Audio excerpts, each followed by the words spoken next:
Y con respecto al boom, empezando porque como en el caso de cómic, siempre me ha molestado que un La fenómeno palabra, sí. latinoamericano sea definida con un término inglés, que es políticamente muy significativa, esa debilidad, lamentable debilidad. Yo creo que el boom responde al azar, a ese azar que hace tan bien las cosas. El azar hace muy bien las cosas en la historia, lo hace mucho mejor que la lógica. Que en un momento histórico importante para América Latina, en que está dominada por un imperialismo que la quiere convertir en una factoría, en una colonia, pues el azar haga que aparezcan 5, 6, 8 excelentes escritores que lanzan un montón de libros y de golpe crean un estado de conciencia que abarca todo el continente. Porque mira, Joaquín, y esto es importante, tú sabes cómo ha sido atacado el boom, considerándolo una especie de maniobra editorial, considerando que la promoción de los editores había lanzado al boom. Bueno, yo no estoy calificado para hablar de eso porque yo soy uno de los protagonistas del boom, pero puedo decirte que mi obra personal fue hecha en la soledad, fue hecha en la pobreza, fue hecha sin el menor apoyo editorial y que cuando los editores se despertaron a mis libros, a los libros de Fuentes, a los de García Márquez, a los de Vargas Llosa, se despertaron porque las primeras precarias y difíciles ediciones habían sido bruscamente leídas por un montón de gente que se las pasó de mano en mano y los editores que no son tontos y que están ahí para ganar dinero, comprendieron perfectamente que esos escritores había que editarlos. Ellos no nos inventaron a nosotros. Nosotros escribimos solos, además lejos de América Latina. García Márquez escribió lejos, Vargas Llosa se escribió lejos, Asturias escribió lejos y yo también. No teníamos amigos editores, no teníamos editores. Los editores vinieron después. Y es una tentativa de deformar la realidad, sostener que el boom es una maniobra hecha con fines de promoción. Porque la verdad es que ninguna promoción editorial ha salvado a un autor o a una literatura. Con una gran campaña de promoción puedes lanzar un libro, una primera edición, pero si el libro no vale por sí mismo, ¿cuánto tiempo dura? A mí lo que me alegra en este fenómeno del llamado boom es que hay dos cosas. En primer lugar, que hemos sido leídos por primera vez por nuestros compatriotas. Yo pertenezco a una generación que no leía a los escritores latinoamericanos, sino con cuentagotas. Teníamos a Borges, teníamos a Arlt, teníamos a dos o tres, y ahí se acababa. Estábamos vueltos a Europa. Lo que leíamos era la última novela de Graham Greene, la última novela de François Mauriac, la última novela de Pearl Buck o de Hemingway. Magníficos escritores y que hay que leer y en buena hora, pero estábamos de espaldas a nuestra realidad. Y en 10 años de eso que llaman el boom, sucede que hay millones de latinoamericanos que se han despertado a ese hecho maravilloso de tener confianza en sí mismos, porque si yo tengo confianza en un escritor argentino, estoy teniendo confianza en mí mismo, tengo confianza como perteneciente a una sociedad, a una cultura, a un ritmo histórico. Entonces de golpe tenemos un continente que nos lee a nosotros. Y entonces fíjate lo que eso significa como signo revolucionario, como búsqueda de una identidad. Sabemos cada vez mejor que somos latinoamericanos y que, como dijo Darío, invirtiendo la frase, tantos millones de hombres no hablaremos inglés, hablaremos español. Y esa es la segunda mitad de la cosa que toca España y que a mí me da tanta alegría. Y es el hecho de que ustedes los españoles nos leen a los latinoamericanos y nos leen amistosamente, nos leen fraternalmente. Bueno, ese contacto, después de un largo periodo de distancia, que tú conoces muy bien, ese contacto es fecundo, ese contacto nos vuelve a enlazar. Ya no necesitamos ni a Hernán Cortés ni a Pizarro, los que crearon las diferencias. No, no, ya no, ya no. Ya somos un solo conjunto unidos por un idioma y ojalá que por un mismo destino histórico.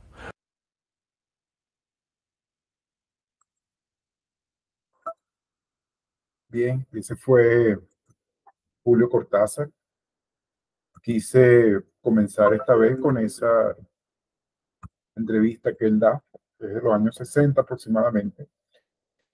Quise comenzar con eso porque, bueno, estuvimos hablando del realismo mágico y el realismo mágico es solo uno de esos grandes espíritus que,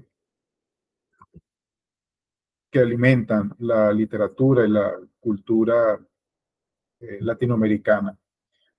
El otro de esos grandes espíritus es el neobarroco, eh, que fue bien eh, teorizado, interpretado eh, por especialmente tres escritores intelectuales cubanos, que curiosamente uno era narrador, el otro era poeta y el otro era ensayista. Ellos eran Alejo Carpentier, José Lezama Lima y Severo Sarduy, respectivamente. Es importante el aporte que ellos hacen con esta idea del neobarroco como parte integral del espíritu latinoamericano, porque al final es producto del mestizaje, ¿no? Como nuestra cultura es un barroquismo de varias cosas juntas, de varias herencias, ¿no? De tres continentes como mínimo. Entonces, bueno, es importante eso, eh, verlo en perspectiva porque va a ser ese realismo mágico y ese neobarroco los que van a ser fuente principal de alimentos para el llamado boom latinoamericano, eh, que tal como lo expresó Cortázar en ese video con el que quise comenzar hoy, en nuestra última sesión, eh, vino a ser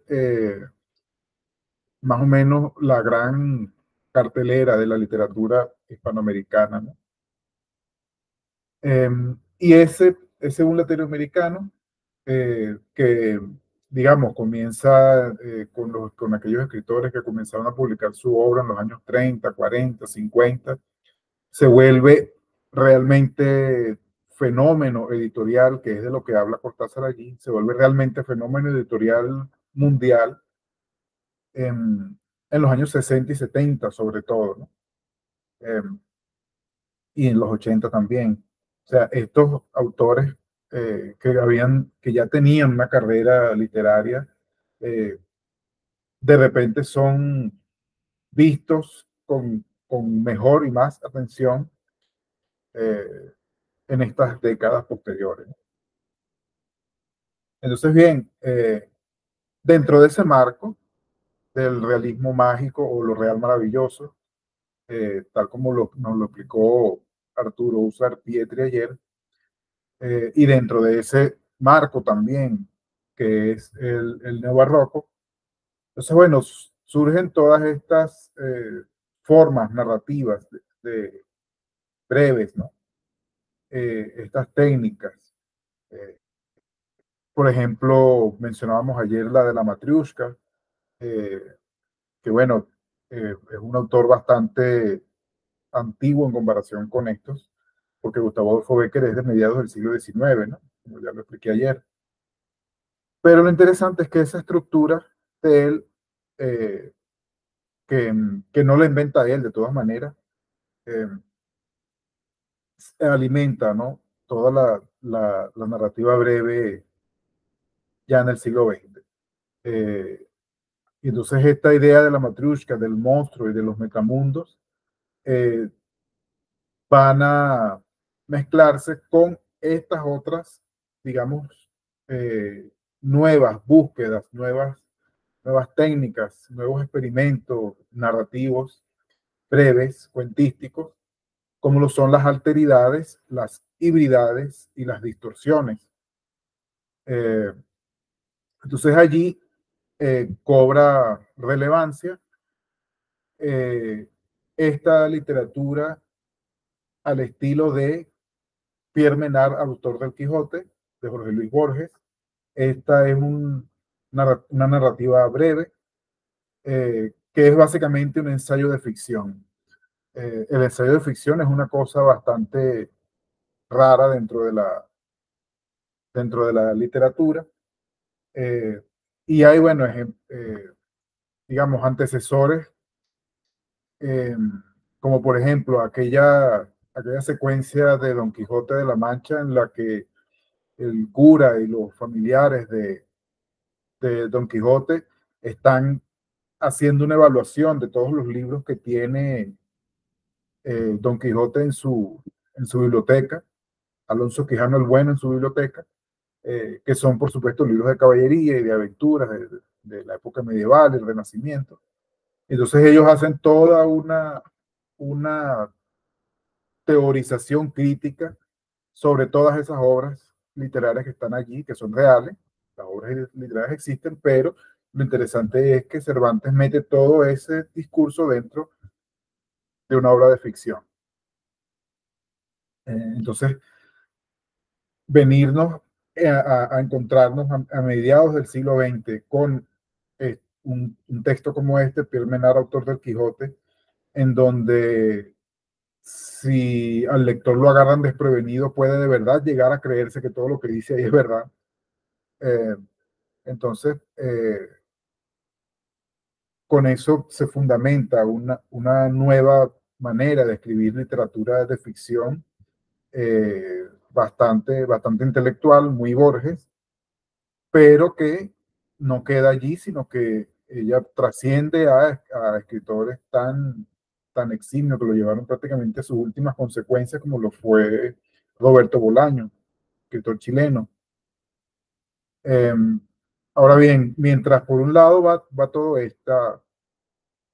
esta idea que es realmente muy casada con el neobarroco,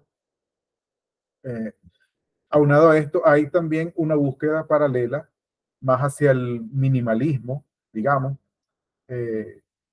y son este tipo de narrativa breve, bien ambientada en el pueblo, en los estratos más bajos de la sociedad, digamos, en áreas rurales. Eh, y, y eso también viene de la de creaciones literarias como las de Ricardo Palma, especialmente, escritor peruano, que escribe una serie de relatos que él los llama tradiciones, ¿no?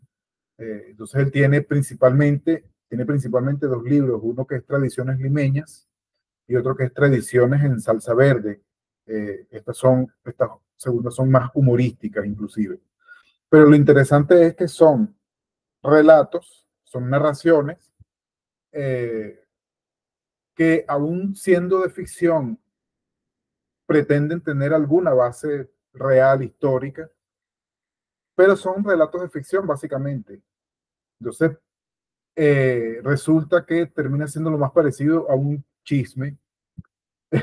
Y entonces cuando leemos una obra como El Osario de Dios, de Alfredo Armas Alfonso, escritor venezolano, eh, entonces vemos una nueva búsqueda bien diferente y bien peculiar de hacia dónde se puede apuntar también con la narrativa breve, ¿no? No es nada más el cuento, no es nada más el efecto, el knockout, sino que entonces del knockout van a ver un grupo de escritores que nos van a llevar más bien hacia algo que teorizó muy bien el escritor italiano Umberto Eco, que es el principio de incertidumbre.